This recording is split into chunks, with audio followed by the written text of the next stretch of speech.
Buenas tardes, para algunos buenas noches, los que nos acompañan de Sudamérica y para en Corea, pues buenos días. Vamos a dar continuidad con la octava Jornada Académica Internacional sobre Corea.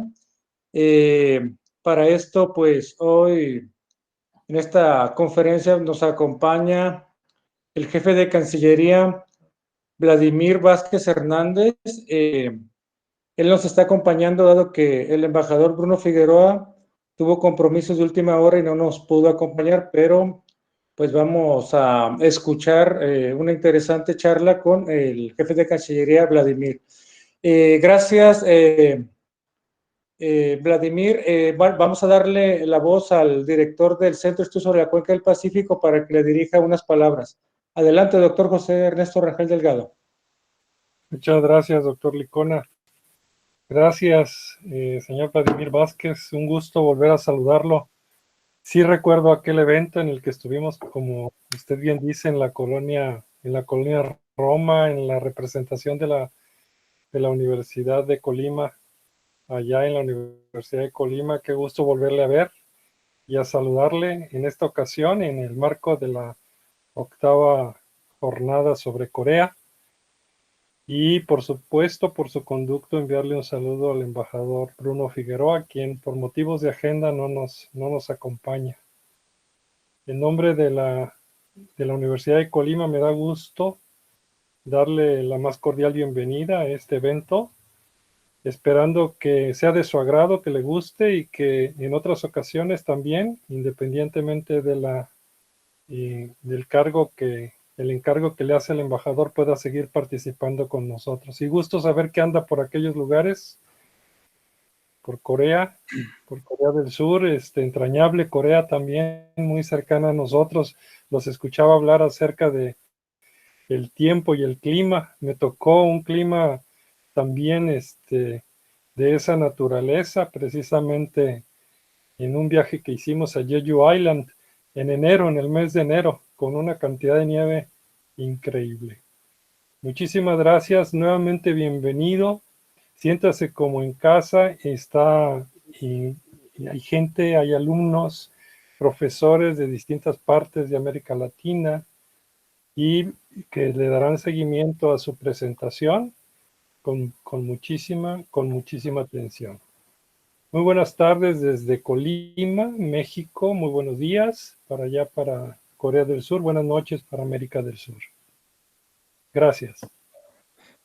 Gracias, doctor Rangel, por las palabras. Bueno, pues sin más preámbulo, jefe de Cancillería Vladimir Vázquez Hernández, pues sea usted bienvenido y tiene usted el uso del micrófono. Nosotros vamos a mantenerlo apagado. Ya cuando usted termine, pues ahora sí los que tengan preguntas con toda confianza pueden abrir el micrófono, externar la pregunta y luego usted responder y así sucesivamente. Gracias, bienvenido. Muy bien, muy buenas tardes para México, América Latina y buenas noches, todavía lunes por allá. Es para mí un honor, a nombre del embajador Bruno Figueroa, titular de la Embajada de México, participar en este evento de tan prestigiosa universidad, institución fundamental para entender las relaciones de México con la Cuenca del Pacífico. Comentaba yo previo que sí, efectivamente sabemos de la calidad de los productos académicos, del análisis de la Universidad de Colima.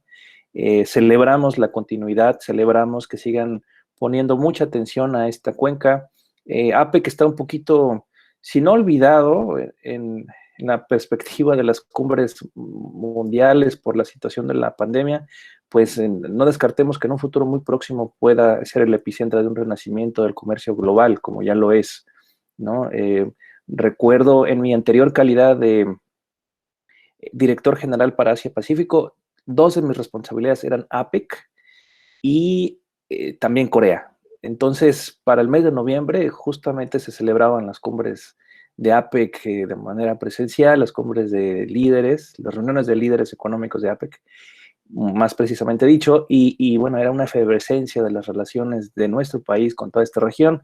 Ahorita por el coronavirus, pues no es el caso, y la geopolítica se está acomodando de modo que tenemos que refrescar y consolidar nuestros conocimientos con una mirada fresca hacia el futuro. El embajador Figueroa me encomendó presentar una perspectiva desde el practicante de la diplomacia. ¿Cómo vemos la relación bilateral? Esta ponencia se titula México y Corea, balance y perspectiva de las relaciones bilaterales en 2020. Y en este momento voy a cambiar la pantalla para seguirme con la presentación. Esta.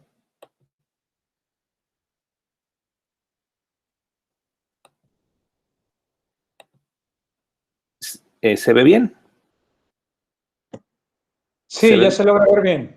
Perfecto. Muy bien. Como decía, esta ponencia se titula Balance y perspectivas de las relaciones bilaterales en 2020. Y yo quisiera hacer un recuento necesario de cómo es que llegamos en 2005 a hacer una relación estratégica con Corea. Yo resumiría tres grandes momentos de las relaciones de Corea. El primero inicia en 1905, cuando más de 1,000 inmigrantes coreanos, producto de la ocupación japonesa de Corea, llegaron a nuestro país en barco y se radicaron en la península de Yucatán, donde actualmente ellos tienen algunas comunidades de origen que se asentaron, trabajaron para las haciendas de México en condiciones no las mejores para trabajadores de aquella época, pero finalmente prosperaron y se asentaron en nuestro país, constituyendo el primer contacto formal con esta sociedad. La segunda ola yo la califico como todos esos empresarios textileros que llegaron a México en la década de los 60, los 70, los textileros que ocuparon posiciones de comercio en Tepito y zonas aledañas y que hoy son comerciantes muy prósperos. Y ahora la tercera oleada de inmigrantes coreanos son los técnicos de Samsung, de Kia, de LG, ingenieros calificados que para mí constituyen la tercera etapa. Cabe como contraste destacar que México tiene unos 750 personas, ciudadanos mexicanos residiendo aquí en Corea, y la comunidad coreana en México, dicho por su propia embajada, ronda los 12,000 personas. Eso nos pone en perspectiva de que la relación con Corea se va moviendo exactamente al mismo dinamismo de su economía. En la medida que se hace más compleja, las relaciones se han hecho más, pues más vastas, más profundas, y en ese cambio del vínculo de sus ciudadanos, pues es que ahora Corea se ha convertido en un socio estratégico. Ahora, el hilo conductor de esta conversación será, ¿es verdaderamente Corea un socio estratégico? Como nos dice el libro diplomático, y la respuesta es que sí, pero la conclusión a la que yo llego y quiero compartir ustedes este razonamiento es de que aún hay mucho margen de consolidación de esta relación bilateral. Las relaciones bilaterales comenzaron en 1962. Corea estableció una embajada en la Ciudad de México ese año. Nosotros teníamos abierta la embajada, pero era concurrente desde Japón. Por un tiempo la embajada en Tokio nuestra cubrió los asuntos coreanos y fue hasta 1978 que ya por fin se nombró un embajador, perdón, un encargado de negocios para abrir la representación aquí en Seúl. Y no fue si hasta un año antes de las Olimpiadas de Seúl que México nombró a su primer embajador. No es casual, esos años fueron de una dictadura muy dura, de un resurgimiento hacia la democracia que todavía tardaría en consolidarse, pero ese año de las Olimpiadas marca aún hoy en la sociedad un antes y un después en la transformación de la sociedad coreana. Nosotros establecimos con Corea una relación estratégica en el año 2005 y es aquí donde va a apuntar la presentación. Ahora, en el recuento de las relaciones bilaterales, en la pantalla pueden observar que nuestra primera visita de un presidente coreano a México fue pocos años después de esas Olimpiadas en 88, fue en 91. El presidente Roh Tae-woo visitó la Ciudad de México en 91 y de ahí se han sucedido algunas visitas, algunas de Estado, algunas visitas oficiales, algunas en el marco de reuniones multilaterales, destacadamente APEC y el G20, y la última visita de una presidenta coreana, de un mandatario coreano, tuvo lugar en 2016, en la visita de la presidenta Park Geun-hye a la Ciudad de México, que tuve el honor de participar en ella en los preparativos, justamente en mi anterior calidad de director general adjunto para Asia-Pacífico. Nótese que en el recuento sí han sido más los presidentes coreanos que han llegado a México para las visitas. De manera reciente, hay que destacar que la ministra Kang, hoy canciller de Relaciones Exteriores, visitó la Ciudad de México el 1 de diciembre de 2018, justamente para la toma de posesión del presidente Andrés Manuel López Obrador. Es un gesto diplomático que revela el gran significado y la importancia que otorga Corea a nuestras relaciones bilaterales. Y en la imagen del centro, me permito compartirles con ustedes la imagen de una fotografía de la canciller Kang en Palacio Nacional con el presidente entonces de la Asamblea Nacional de la República Popular Democrática de Corea, Kim Jong-nam, jefe de Estado nominal de Corea del Norte, y que esta fue una de las pocas veces que han tenido la oportunidad de saludarse personalmente y de verse por la situación tensa que todos conocemos, pero curiosamente Palacio Nacional y en esa conmemoración fue un espacio de un encuentro ahí de dos personas muy importantes para la península, y ahí se saludaron y ahí conversaron y seguramente intercambiaron puntos de vista sobre el futuro de la región, lo que pone a México en una perspectiva diferente, porque siempre se nos asocia a esa cualidad de querer paz en la región, ¿no? Recordar también que el diputado presidente de la Asamblea Nacional de Corea, Moon Hee-sang, visitó México por estas fechas el año pasado con motivo de la reunión de líderes de parlamentos MICTA, mecanismo al que nuestro país pertenece junto con Corea, me referiré a ello también. Hay que destacar también que las relaciones de México con la República de Corea son a todos los niveles del poder federal, pero también existen relaciones muy sólidas a todos los niveles, me refiero también al nivel subnacional, con municipios, con estados de la República que buscan vincularse con sus contrapartes de Corea, y uno de los últimos intentos fructuosos fue que el equivalente a una jefa delegacional de Seúl viajó a la Ciudad de México para suscribir con la alcaldía Cuauhtémoc un convenio de colaboración. Entonces, pues es una relación diversificada a todos los niveles, con todos los poderes. De última, también visitó el segundo viceministro de Relaciones Exteriores de Corea este año, el embajador Lee Tae-ho, México, con motivo de un evento MICTA. Y semanas atrás, Kim Gun, ministro adjunto de Relaciones Exteriores, viajó a nuestro país para participar junto con el subsecretario Julián Ventura en un diálogo político, precisamente para fortalecer el carácter estratégico de nuestra relación bilateral. Es decir, con todo y que ha habido cierta pausa en los viajes, con todo y que ha habido pues algunas interrupciones por la situación de la pandemia, la vinculación sigue viva, sigue existente, se sigue nutriendo. Y por último, la fotografía del embajador So, que acaba de presentar también semanas atrás sus cartas credenciales al presidente López Obrador.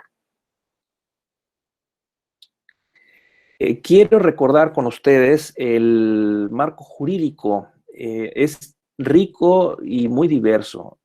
Tenemos 119 instrumentos que estamos contemplando, y en la cuenta tenemos 88 que están vigentes y 31 que están en negociación. No es muy usual que se tengan tantos instrumentos en negociación, pero en el caso de Corea lo hay, porque hay muchos intereses de ambas partes y de muchas instituciones, de muchos ministerios en querer lograr pues avances muy concretos mediante memorandos de entendimiento, ¿no? De esta lista, quizás solamente subrayar por el carácter clave que tiene, que en 1966 se firmó un tratado de comercio e inversión muy en la tónica de aquellos instrumentos que de cajón se firman cuando México establece relaciones bilaterales con un país, y básicamente son 2 páginas, una decena de artículos que indican que los 2 países tienen el deseo de facilitar sus intercambios comerciales mediante la cláusula de nación más favorecida, sin llegar a ser demasiado profundo y solamente como un campo de una introducción hacia el tema de comercio, ¿no? Las relaciones internacionales son pacíficas y pues ahí el comercio hace gran parte, pero en aquellos momentos ni la economía mexicana ni la economía coreana tenían tal nivel de complejidad y creciente interdependencia como lo estamos teniendo ahora. Ahora, tenemos acuerdos de varias naturalezas, de los más destacados tenemos un tratado de protección recíproca de inversiones, el APRI, funciona muy bien, se está renegociando actualmente. Tenemos un tratado enmendado en comunicaciones y tenemos un acuerdo en cooperación económica, en cooperación jurídica y diversos memorandos de todas las disciplinas, patentes, propiedad industrial, pymes, sector eléctrico, en fin, diversos instrumentos. La última vez que se hizo una revisión generalizada de todo el marco jurídico fue precisamente en la visita de la presidenta Park años atrás a la Ciudad de México, y fue ahí que se suscribieron los más recientes. Sí, estas visitas presidenciales son muy importantes porque detonan la marcha de la burocracia y bueno, están los ministerios pues de alguna manera reaccionando y queriendo proponerle a sus respectivos mandatarios pues cadenas de acción, qué hacer y por qué hacerlo, y eso vincula y fortalece la marcha de las relaciones bilaterales. En materia multilateral, México y Corea convergen en los grandes temas hoy. La preocupación por el medio ambiente, derivado de la cumbre de Cancún climática, la década pasada, se estableció un fondo verde y tuvo por sede Corea. Entonces aquí hay pues una cantidad interesante de representantes internacionales que están tutelando cómo marcha esta idea del fondo verde. El GGI también está presente, es una institución central presidida hoy por Ban Ki-moon, pues, en esta tónica del medio ambiente. México, Corea, Australia y Turquía pertenecen al grupo MICTA, Indonesia también. Este grupo de países que se reconocen a sí mismos como potencias medias y no queriendo hacer un lobby dentro del G20, repito, no queriendo hacer un lobby del G20, han decidido que sus características como potencias, como países bisagra y de conexión entre diferentes regiones del mundo, los convierten en interlocutores muy valiosos para posicionar diversos temas de la agenda multilateral, sea de paz, en lo que ha sido clave, por ejemplo, las declaraciones MICTA sobre la situación de la península coreana para las situaciones álgidas que ha habido en los últimos 4 o 5 años, lo mismo declaraciones sobre el tema de las vacunas, lo mismo sobre declaraciones políticas en torno al terremoto que acaba de ocurrir en Turquía. En fin, es un mecanismo de interlocución constante, permanente, que permite vincularnos. En lo demás, también somos compañeros de viaje en cómo reformar el sistema de Naciones Unidas y cómo queremos caminar hacia adelante hacia el desarme nuclear y la seguridad internacional. Es decir, son varios los componentes del tema multilateral en los que existe convergencia, y el índice de votación de Naciones Unidas también es muy alto con Corea, y frecuentemente intercambiamos votos, candidaturas, y estamos en consultas permanentes con los coreanos para temas multilaterales. Hay convergencia, hay convergencia. Ahora, permítame saltar al otro tema completamente diferente. Este año el embajador Figueroa condujo una investigación sobre la participación de los soldados de origen mexicano en la Guerra de Corea. Todos sabemos que de 1950 al 53 hubo una guerra muy cruenta en este país por la invasión de Corea del Norte y lo que todos conocemos. Lo que era un hecho desconocido hasta hace poco es que cerca del 10% de los soldados de origen estadounidense eran mexicanos. Lo que nos reveló entonces que en Corea, en los diferentes frentes de batalla, hubo pelotones, hubo soldados de origen mexicano que pelearon. Se hablaba español y se procuraba comer a la mexicana aquí en los campos de batalla de Corea. Es un hecho significativo porque no estaba en la narrativa de la relación bilateral. Y es un descubrimiento que promete hacia futuro porque vincula con mayor fuerza. Quiero subrayar que México no es que haya participado como país en la guerra directamente, sí enviamos ayuda humanitaria. Lo que sucedió es que muchos soldados de origen mexicano se enrolaron en las Fuerzas Armadas estadounidenses, unos porque ya habían nacido en Estados Unidos pero eran de origen mexicano, otros porque siendo de origen mexicano existía un acuerdo por el cual podían hacer su servicio militar en el otro país y poder aspirar pues algunos beneficios en aquel otro país, y así fue que 10% de las bajas de los soldados estadounidenses eran de origen latinoamericano y muchos de ellos de origen mexicano. Hay que hacer notar que para entonces la población hispana del total de Estados Unidos era del 3.5% y los soldados eran 10% del total, o sea, estaban mucho más que representados, más que su densidad estadística en Estados Unidos, ¿no? Es un hecho que no se conocía. Fuimos descubriendo en la investigación que muchos de estos soldados se ocultaba su lugar de origen o se ocultaba su lugar de nacimiento. En las fichas de conscripción se llenaban, por ejemplo, el soldado, por nombrar Luis Pérez, nacido en las Islas Vírgenes, ¿no? Como un código, y simplemente se inscribían, se enrolaban y ya estaban peleando en el frente de batalla pocas semanas después. Y pues de esas grandes acciones de guerra, pues apenas estamos conociendo el fondo, las circunstancias. En la pantalla pueden ver un acuerdo que en aquellas épocas estaba vigente, por la cual los soldados mexicanos, los ciudadanos mexicanos podían hacer su servicio militar en el ejército del otro país, y esto posibilitó que muchos ciudadanos mexicanos pues fueran al frente de batalla. Algunos están vivos y estamos reconociéndolos. Los estamos detectando, muchos ya han muerto, están en sus 90 años, pero muchos veteranos todavía siguen vivos. Y de ellos, pues muchos recibieron medallas por servicios distinguidos, por su heroísmo, por su valentía. Y es un hecho que apenas se está dando a conocer en la narrativa de la relación bilateral. Algunos de esos soldados pues tuvieron una participación tan destacada que se les pusieron sus nombres a embarcaciones de la Armada, o algunos llegaron a muy encumbradas posiciones dentro de las Fuerzas Armadas estadounidenses en conflictos bélicos posteriores. Ahora vamos a saltar ya al tema más clásico de las relaciones bilaterales. Tenemos una presencia de empresas coreanas, más de 2020 empresas según el último conteo de este año. Están en todo el país distribuidas, desde las plantas de Samsung en Querétaro y Tijuana. Todas las grandes marcas coreanas están presentes en nuestro país. La inversión coreana la estimamos en un acumulado de 7.756 millones de dólares. Es un hecho notable, creciente. Está por todo el país.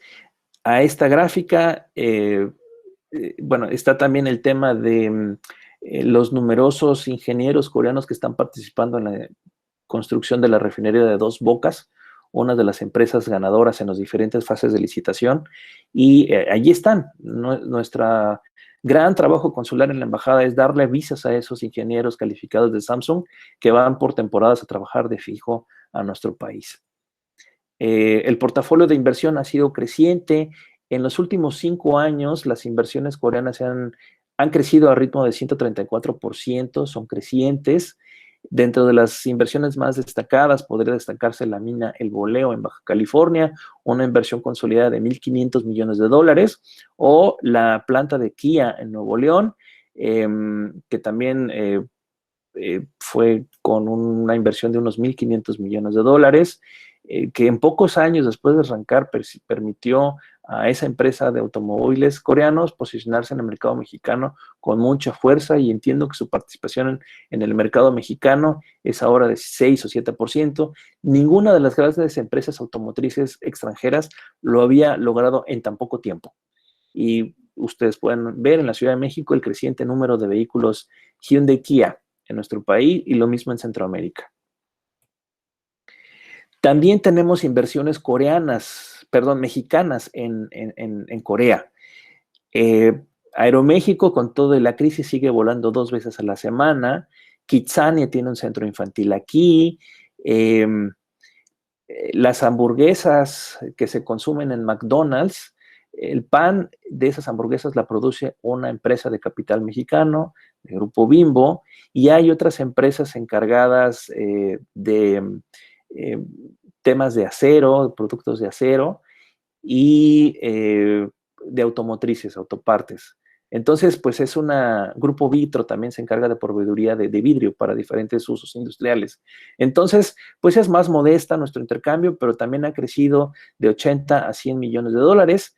Destacar que México es el primer inversionista latinoamericano en Corea, porque se ofrece una excelente perspectiva para introducirse al mercado asiático, y es una plataforma costos equiparable o mucho más barata que entrar al mercado japonés o chino en estos momentos, pero da las mismas posibilidades de interconexión, dadas las perspectivas de Corea económicas en el plano regional. Recordar brevemente que el comercio bilateral se ubica ya en unos 22.598 millones de dólares.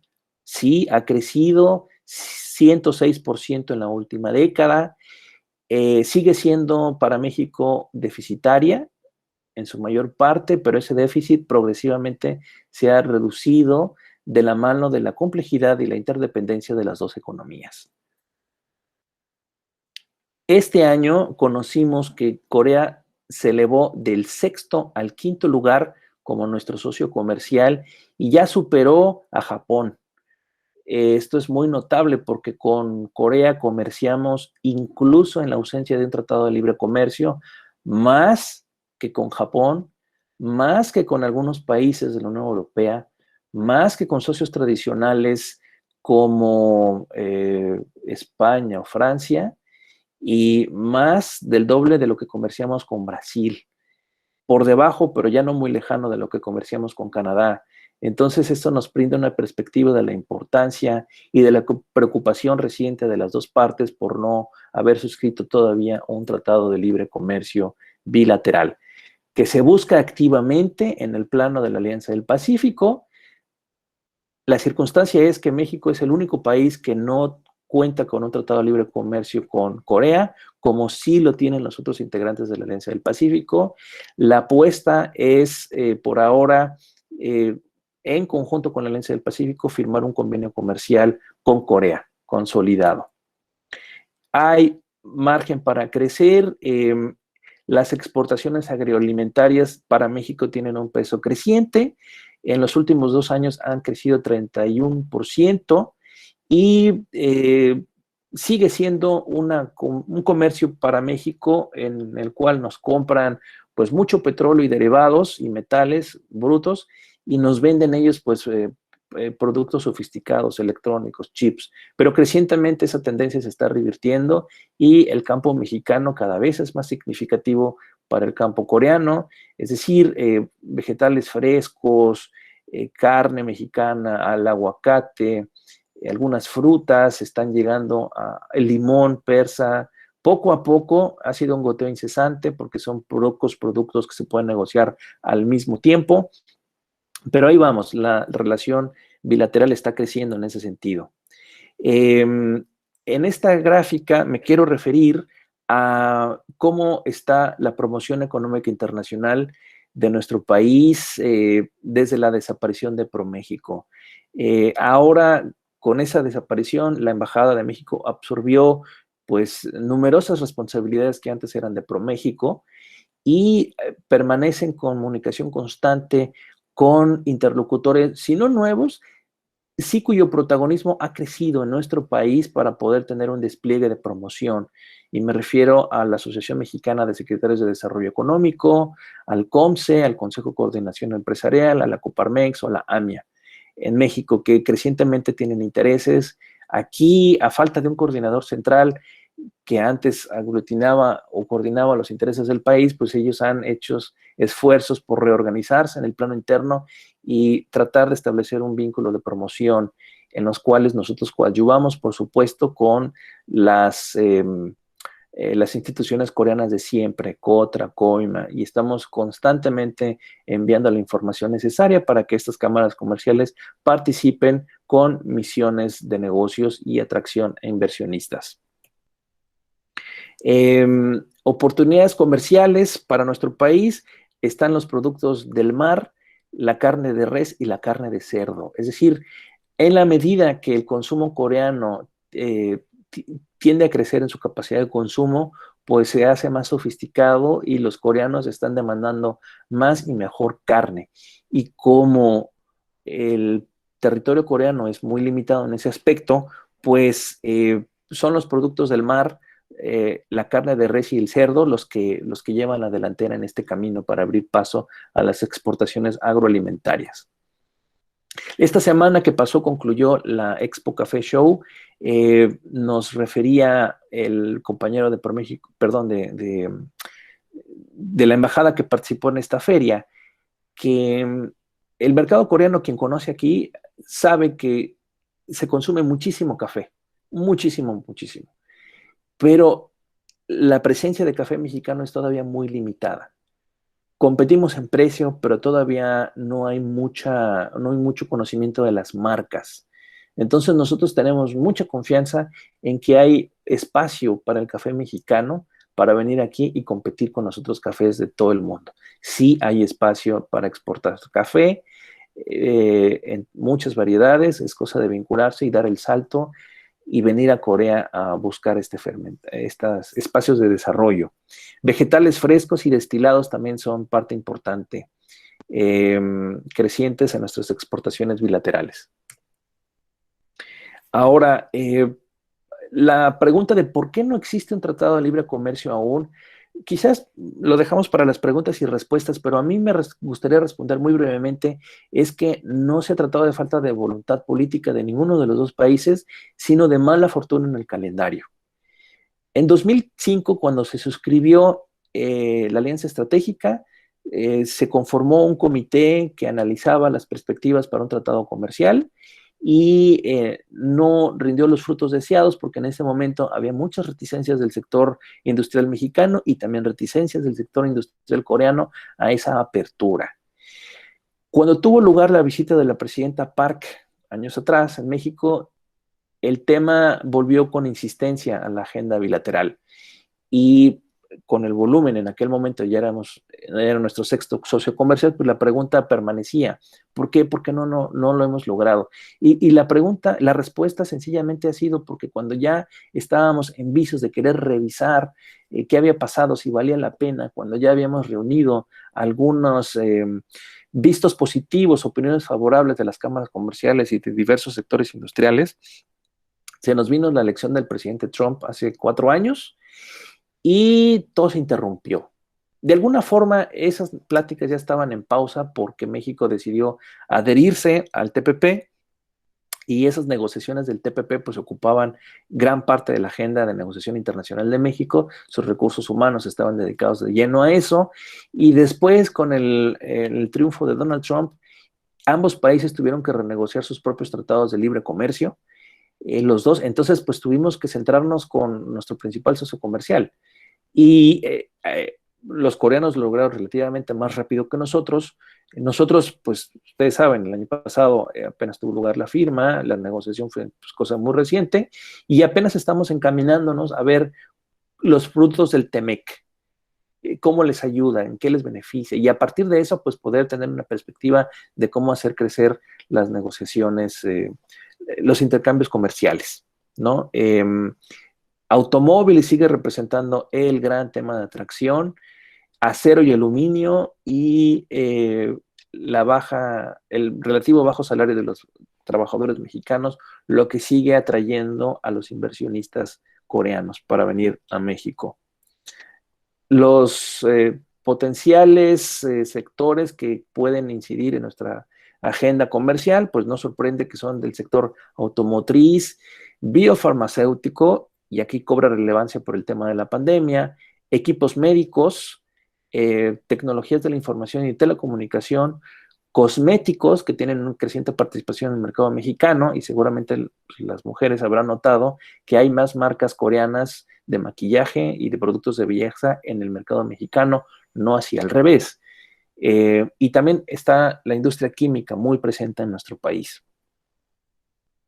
¿Qué buscan los inversionistas coreanos? Naturalmente, el acceso al mercado de América del Norte. Buscan clústeres sectoriales para vincularse con otras empresas coreanas. Generalmente, una empresa coreana va a decidir establecerse en México, y alrededor de esa empresa coreana ya establecida es que van otras y se animan, porque a ellos les gusta hacer negocios intracoreanos, ¿no? Al punto que pues ya tenemos en México la presencia de algunas instituciones financieras coreanas que van y ofrecen soporte de banca de segundo nivel para estos operadores nuevos en el mercado mexicano, ¿no? Y también los inversionistas coreanos pues buscan incentivos federales, estatales y municipales. Algo notable es que se están llevando muchos coreanos que tienen la doble calidad de hablar español y conocer de negocios de Corea, no tanto al revés. Es decir, nosotros encontramos que en el mercado mexicano hay muy pocos mexicanos que dominan el idioma coreano, pero los pocos que encuentran les va muy bien en el ecosistema. Entonces es un incentivo. Ahora voy a dar el brinco a la cooperación técnica y científica. Nosotros tenemos establecida una comisión mixta de cooperación técnica y científica. De esos componentes, el principal es el Knowledge Sharing Program, que coordina a MEXID junto con la KDI. Este es un pilar muy importante de la relación bilateral, o lo era hasta hace algunos años. Sabemos todos que Amexid está en vías de transformación, pero es muy relevante en el tema de intercambios científicos y de intercambio de conocimientos. Está también el tema, los temas centrales de los últimos años ha sido el e-government, la transparencia y el combate a la corrupción, que es una pinza fundamental en el actual gobierno mexicano. Y también destacar que se ofreció en un inicio la conversión triangular para que México atendiera el desarrollo de la región centroamericana como una de las bases de la cooperación técnica y científica hacia nuestros vecinos del sur. Los estudiantes mexicanos siguen llegando, con toda la pandemia siguen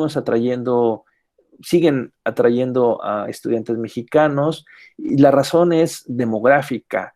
A medida que declina el crecimiento poblacional de Corea, la infraestructura montada de universidades abre oportunidades para que esos ciudadanos coreanos que ya no están acudiendo a sus universidades, pues los suplan aquellos que vienen de países que a ellos les ven potencial, y entonces hay cada vez mayor espacio para que estudiantes mexicanos se vengan becados de tiempo completo para estudiar el coreano y para cursar 4 o 5 años de una licenciatura o de una ingeniería. Hay posibilidades de estudio en universidades prestigiosas de Corea. Ahora, tengo que referirme a la cooperación por el COVID-19. Este año el tema, yo no diría el monotema, pero sí muy importante, fue el COVID.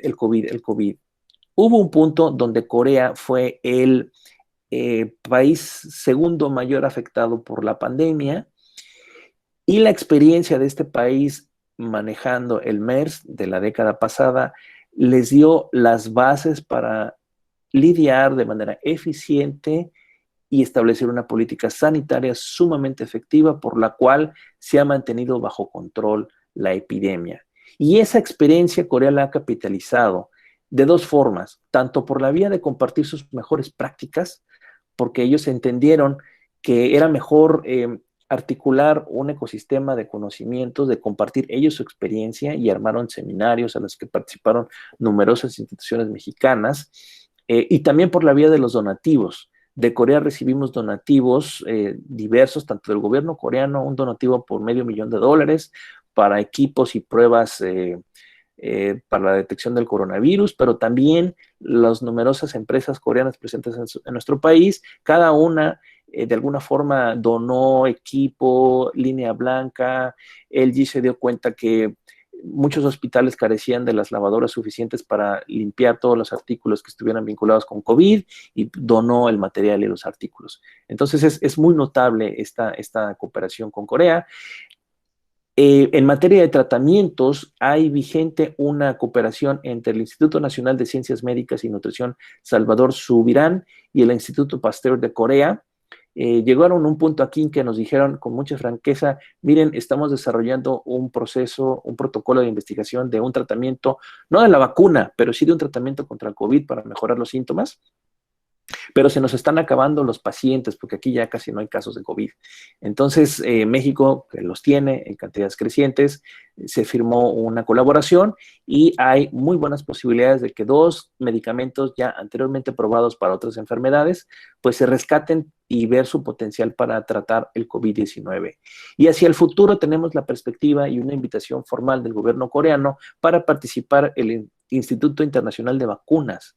Hay una invitación formal de este órgano internacional que actúa bajo el PNUD y hay una invitación formal del gobierno coreano para que México se sume a esta iniciativa. El Instituto Internacional de Vacunas no produce su propia vacuna del COVID, pero su infraestructura puede emplearse para que laboratorios que sí la estén desarrollando pues hagan pruebas. Y entonces pues es una experiencia de mucho aporte. Por último, no podemos dejar de mencionar la creciente interrelación de las sociedades. Hace poco veía yo la televisión mexicana, ya la presencia del K-pop en los canales de música de las principales televisoras mexicanas. Esto se combina con el creciente interés por la cultura mexicana. Esta semana tuvimos una exposición en el Museo Nacional de Corea con una ofrenda que montó la Embajada de México y a pesar del COVID, a pesar de lo difícil que es llegar hasta el Museo Nacional, a pesar de las restricciones, tuvimos una presencia récord para una ofrenda de muertos mexicana. Entonces, ¿hay espacio para la cultura? Claro que sí. ¿Hay espacio para que las sociedades se interconecten? Claro que sí. La música comienza a ser cada vez, yo veo coproducciones coreanas, mexicanas, en cine, en música. Solo por mencionar, siempre cuento esta anécdota de que en la Cancillería mexicana, ustedes conocerán, en la planta baja, pues se reúnen un grupo de jóvenes para practicar el K-pop y bailan ahí, están haciendo sus movimientos y alguna vez a la policía pues los quiso silenciar y llegaron a la conclusión que estos chicos que se reunían en grupos de 5 o 6 para practicar sus pasos de K-pop, pues no estaban haciendo nada, no estaban haciendo escándalo y los dejaron seguir y de ellos surgieron equipos de competiciones que vinieron aquí a Corea a presentar sus mejores pasos del K-pop. Entonces eso nos ilustra el camino hacia dónde va la relación bilateral en esto que se le llama en la diplomacia people to people exchange. Y yo en este momento interrumpo la presentación, muy agradecido con su atención y abierto a las preguntas y respuestas por parte de todos ustedes. Muchas gracias, señor Vladimir Vázquez Hernández, jefe de la Cancillería en la Embajada de México en Corea.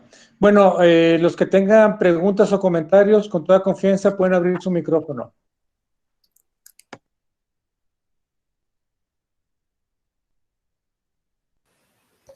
Buenas tardes. Buenas tardes. ¿Qué tal? Mi nombre es Jessica Juárez, soy de la Benemérita Universidad Autónoma de Puebla, México. Estudio Mercadotecnia y Medios Digitales. Y mi pregunta es, nosotros como estudiantes próximos a egresar, ya para el mundo laboral o para un posgrado, aparte de las becas que da el gobierno de Corea para estudiantes extranjeros, ¿de qué otra forma podemos ser agentes activos para fortalecer la relación bilateral México-Corea, ya sea en el ambiente laboral o demás? Yo creo que, a ver, hablamos de la oportunidad de becas, ¿cierto? Como comenté, sí hay oportunidades crecientes para instituciones coreanas muy prestigiosas como el KAIST, como la Universidad de Seúl, están ofreciendo becas para estudiantes mexicanos. Hay dos vías. Las becas que ofrece el propio gobierno coreano mediante su esquema de cooperación con México y las becas que ofrecen las propias universidades. Una a una hay que averiguar con cada una cómo está su oferta de becas, que hasta donde nosotros conocemos es creciente. Ahora bien, se aprovecha mejor la beca cuando ya el estudiante trae años de estudio de coreano. Y las posibilidades para que una empresa mexicana o extranjera coreana contrate mano de obra mexicana es precisamente el conocimiento del idioma coreano. Entonces, yo conozco que cada vez son más los coreanos que hablan español y que se van a trabajar y que fungen como traductores, y son muy pocos los mexicanos que dominan el idioma.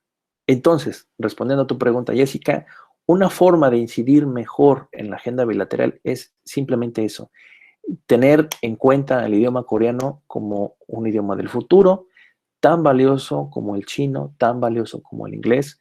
Las posibilidades están ahí y las empresas coreanas notan inmediatamente cuando una persona habla coreano muy bien, sé que los contratan muy bien. He tenido experiencias de estudiantes mexicanos que han venido acá de intercambio y precisamente porque los estudiantes estudian un año de coreano antes de sus estudios, en inglés, pero sí estudian coreano bien a profundidad y no pueden irse sin haber superado el idioma coreano, el nivel avanzado. Y son buenas las oportunidades. Sé que los contratan muy bien con buenos salarios allá en México. Y al revés, a los mexicanos que deciden abrirse camino en Corea, conozco la experiencia de 2 o 3 personas muy jóvenes que aprendieron un poco de forma autopedagógica el idioma y al llegar a Corea se les abrieron oportunidades grandísimas en los medios de comunicación, presentadores de televisión, locutores de radio, y nada más por hablar el idioma coreano. Entonces yo creo que es fundamental que los estudiantes mexicanos comiencen a ver Corea desde esa perspectiva para largo plazo.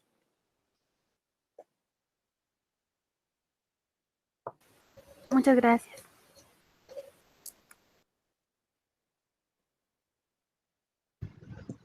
Hola, buenas tardes. Buenas tardes.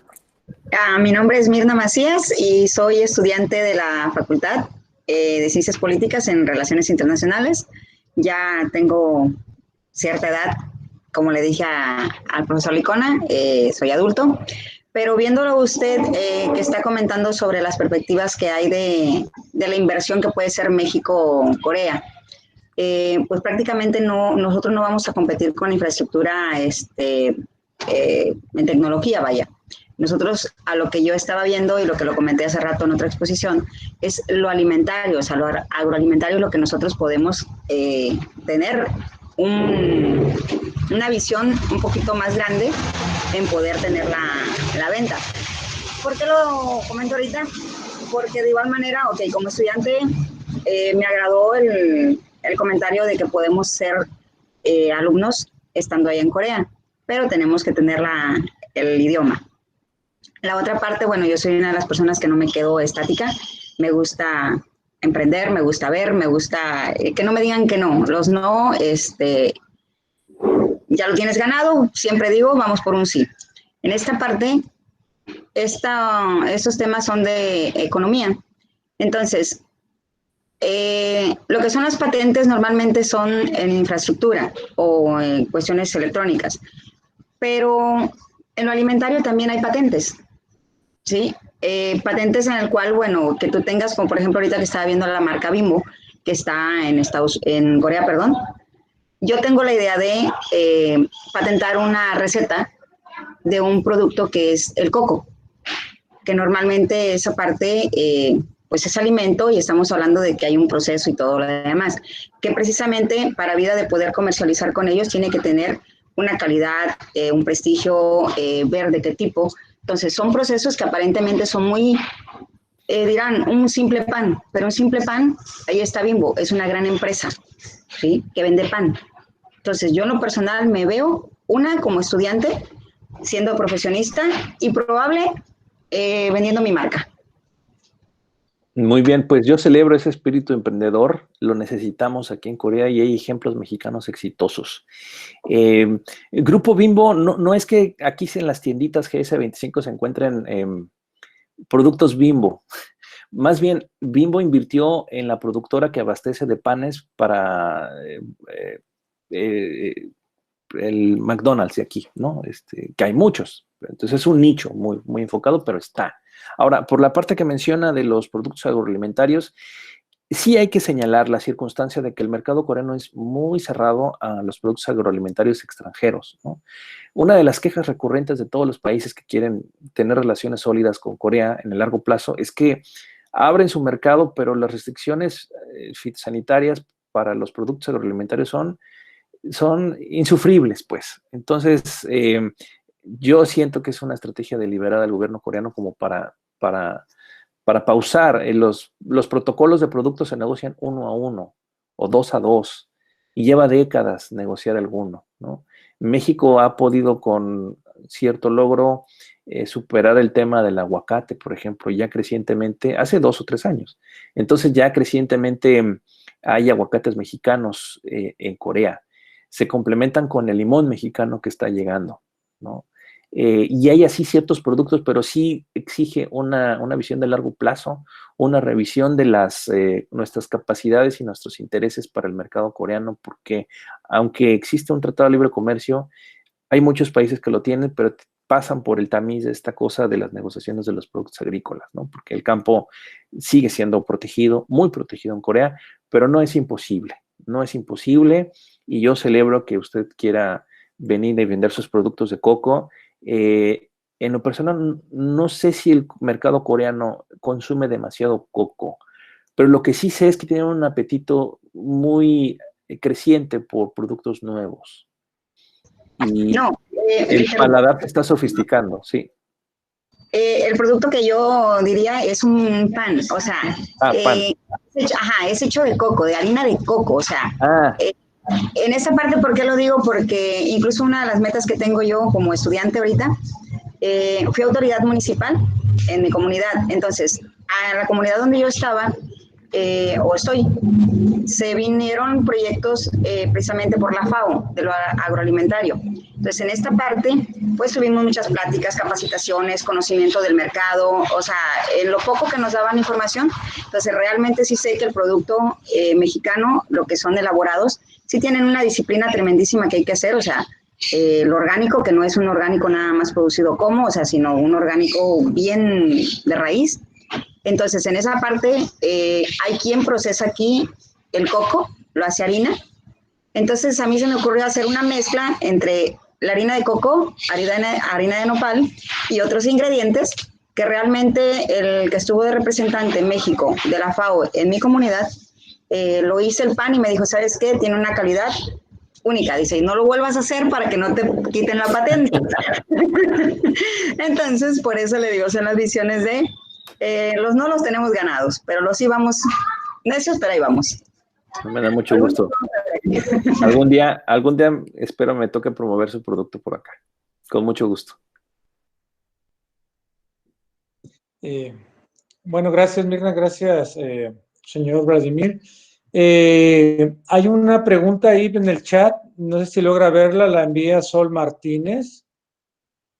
Dice que no le funciona el micrófono, pero no, bueno, la voy a leer. Dice, Sí, soy licenciado en Comercio Internacional y estoy en planes de estudiar maestría en Corea en Relaciones Internacionales. En dado caso que se lograra la oportunidad, ¿la Embajada de México en Corea tiene algún programa para participar en las actividades, ya sea como servicio social o prácticas o empleo de medio tiempo mientras estudia la maestría allá?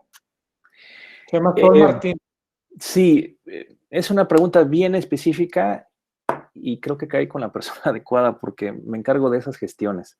A ver, vía la Cancillería mexicana hay un esquema de servicio social y prácticas profesionales que generalmente cubre licenciatura. Un mínimo de 480 horas. Los muchachos vienen, se les da la autorización central desde la Ciudad de México para venir a hacer sus prácticas profesionales no remuneradas o su servicio social. Depende de la universidad. Hay escuelas que lo exigen como créditos para titularse y entonces la carta que se expide con nosotros y con autorización de la Cancillería mexicana sirve para que el estudiante acredite ante su universidad esos créditos finales, ¿no? Y puedan optar por titularse. Digamos, esa sería la vía central. En mi experiencia han sido más estudiantes de licenciatura, los que se vienen un mínimo de 3 meses, 4 meses. Aquí muchos vienen por 90 días porque es lo que dura la visa, sin que te pidan una visa un poco más. Un mexicano puede venir aquí 90 días sin visa, pero si se queda el día 91 ya tiene que tramitar una visa. Y ahí siempre estamos batallando con la cantidad de horas que tienen que hacer por día y la cantidad de tiempo que pueden estar aquí. Ahora, este año sí se suspendieron porque por la pandemia pues no era muy prudente que estudiantes mexicanos vinieran, sobre todo cuando estaba el pico de la pandemia aquí.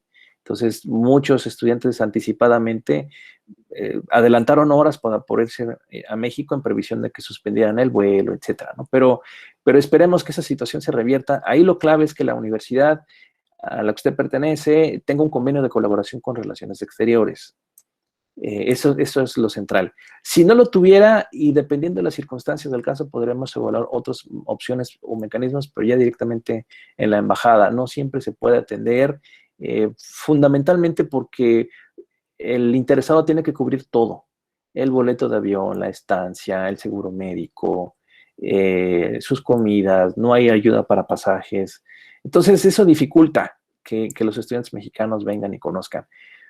Pero algunos vienen por otras motivaciones y a veces se acercan con nosotros, a veces colaboran en otros esquemas. Con nosotros sí es posible, pero lo central son estos convenios de colaboración con la Cancillería mexicana, y con mucho gusto, si hay algún interés específico, dejo abierto mi correo electrónico para que me escriban directamente de la embajada. Yo soy la persona que conoce y me toca decidir sobre esas cuestiones. Gracias, jefe de Cancillería Vladimir. Bueno, no sé si habrá otra pregunta. Hola, yo tengo una pregunta. Soy Verónica Arteaga, egresada de la UAM Xochimilco de Comunicación Social. Y respecto al área cultural o medios de comunicación, ¿qué puede ofrecer México en Corea y viceversa? ¿Qué puede tomar México de esta área de cultura y entretenimiento coreana? Yo creo que las posibilidades son amplias porque el ecosistema de medios de comunicación coreano es muy sofisticado. Son muchas cadenas televisivas, radiales, de producción audiovisual. La industria cinematográfica crece. Entonces yo sí creo que hay oportunidades de colaboración o de crecimiento profesional para estudiantes mexicanos del área de medios digitales. Sí lo hay. Conozco un caso de un mexicano que trabajaba para una empresa, la mina El Boleo, y así a diccionario duro aprendió coreano y después vino a probar suerte en Corea, y ahora es un presentador de la televisión coreana, embajador cultural, ha recibido muchísimos premios, reconocimientos por su labor como presentador, como locutor, como presentador de televisión, y participa en la industria. Tiene su representante, tiene su agente, ya es un empresario que pudo ver en Corea un nicho de oportunidad y dio el salto al vacío y se vino. Claro, le costó trabajo, claro que pasó muchas semanas con incertidumbre de hacia dónde, pero encontró su proyecto, encontró su camino de vida y ahora es un presentador muy próspero, muy reconocido, muy querido por la sociedad coreana, muy respetado. Entonces hay oportunidades. Se llama Cristian Burgos, pongo su ejemplo porque para mí pues es un muchacho de 24, 25 años que con mucha valentía, mucha orientación y mucha disciplina vino y está conquistando el mercado coreano. También conozco el caso de otras personas que se animan al tema audiovisual por vía de la actuación. Yo creo que es más difícil esa vía, pero no imposible. Y como todo, en cada país hay agentes y representantes que reclutan talento, reclutan personas que podrían ejercer ciertos papeles en el cine, en la televisión coreana. Como lo mencioné, es una industria próspera. El K-pop tiene su propia dinámica también de producción audiovisual, de contenidos y plataformas tecnológicas muy avanzadas. Sé que extranjeros trabajan también para estas compañías de K-pop, que son grandes consorcios mediáticos, y hay oportunidades de desarrollo y crecimiento. Y con gusto pues podemos perfilar, orientar hasta donde mejor conozcamos de la industria, porque también es cierto que estas iniciativas han sido casi logros individuales, a título personal, de mexicanos que abren brecha, y abren camino y muestran el camino a los demás que vienen hacia atrás, inspirados por su ejemplo. Pero hay oportunidades de crecimiento. Muchas gracias. Bueno, pues con esta intervención damos por concluida ya la participación, porque estaba de 5 a 6, y a no ser que Vladimir Vázquez Hernández, jefe de la Cancillería, quiera mencionar algo más, por nuestra parte, pues estamos muy agradecidos, y de igual manera, por su conducto, pedimos de nuestro agradecimiento al embajador Bruno Figueroa por su siempre disponibilidad para participar en estas jornadas, y de igual manera estamos, por esto en la Universidad de Colima, a sus órdenes. No sé, el doctor Rafael quiere decir algo más también, doctor Rafael. Simplemente, perdón. No, adelante, Vladimir.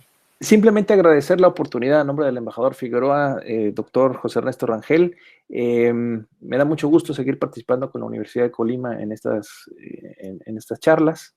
Son muy amenas, nos nutren mucho, nos brindan la perspectiva de por dónde viene el interés de los mexicanos, y a mí en lo personal me sirve para prender nuestras antenitas y ver dónde hay nichos de oportunidad para los mexicanos.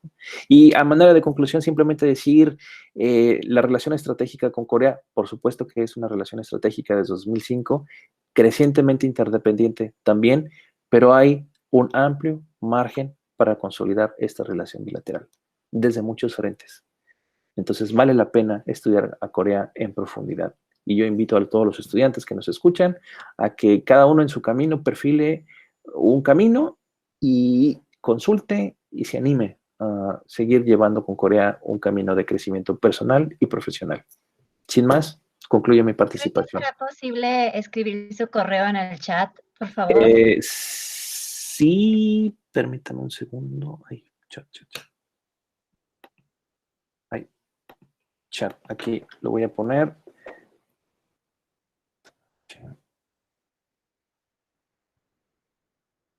¡Ay!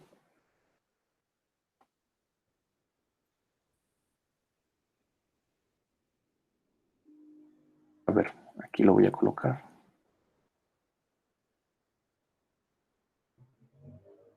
Ahí está. Este es mi correo electrónico.